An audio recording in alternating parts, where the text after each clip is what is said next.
Now, Fox News has compared Obama's handling of the oil spill to Hurricane Katrina. They've started that ball rolling.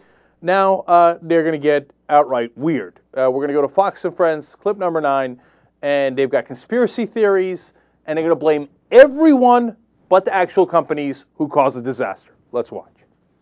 But Dana, isn't it different here because you actually have somebody to blame as opposed to Hurricane Katrina? Who are you going to blame? God? I mean, so here you could blame BP, and the president did so last night. Well, right, and he called him out, and we'll see. Ultimately, I do think that the BP executive, they should say, we'll take the responsibility that is ours. What we're focused on right now is getting it cleaned up. But we don't know what happened, and what'll be interesting to me, and I'm not trying to introduce a conspiracy theory, but was this deliberate? You know, you have to wonder. Sabotage? Yeah, there was sabotage involved, and this company doesn't know that. That's not important at the moment. Right. Because they leased this platform. They didn't make this platform. They leased this platform, so maybe they didn't know what they were getting. Well, Eric, what do you make of these people who have suggested, you know, there's a possibility this could be sabotage? Well, sabotage, in fact, the CEO of BP says, we're not sure exactly how this happened. We don't know, so you can't go ahead and speculate on that. The question is, and I saw Dana Perino earlier on the show saying, you know, why the delay in the response? You guys are right pointing out 9 days before it was even addressed, 12 days before he made a formal comment. The question is, did they let this thing leak? I mean, BP said 1,000 barrels a day went to 5,000. Did they let it leak a little bit and say, boy, I don't know. I mean, the conspiracy theorists would say maybe they let it leak for a while and then they addressed the issue. That would be a it would have been different. That would make a humongous accusation.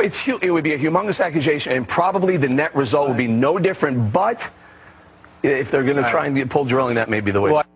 That's great. First, they set up the softball on BP. Hey, should it be BP that's responsible since they're the ones who did it? And Dana Perino knocks it out of the park. Says, of course not. It's probably sabotage. A multinational corporation could never be responsible. We're on Fox News here. So, sabotage by who? Where the hell did they get that from? I haven't read that in a single news report as even a remote possibility. They pulled it out of their ass. Why? Don't look at BP. Don't look at Halliburton, who did the cementing. Don't look at a Transocean. No, it was probably a terrorist or something. Can we blame a terrorist? Right? All right, so that's how they start out, number one. Number two, they allude to the earlier Fox News thing about, it's a delay in response. Obama didn't respond in time. Government's fault, Obama's fault, his Katrina. Point number three, he let it leak. Who let it leak? Why did they let it leak?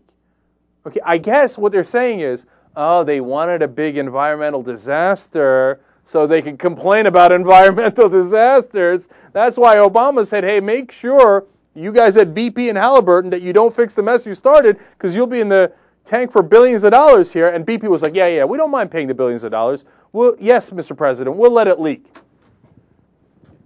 Only in the absolutely insane world of Fox News is that even considered by anyone. And by the way, how much sense would that make since Obama is in favor of offshore drilling? Now he's in a world of trouble because he just came out a little while ago and said that he wanted to do more offshore drilling. So why would he let it leak so that he could do less offshore drilling? How does that make any sense? But it doesn't have to make sense. It's Fox News.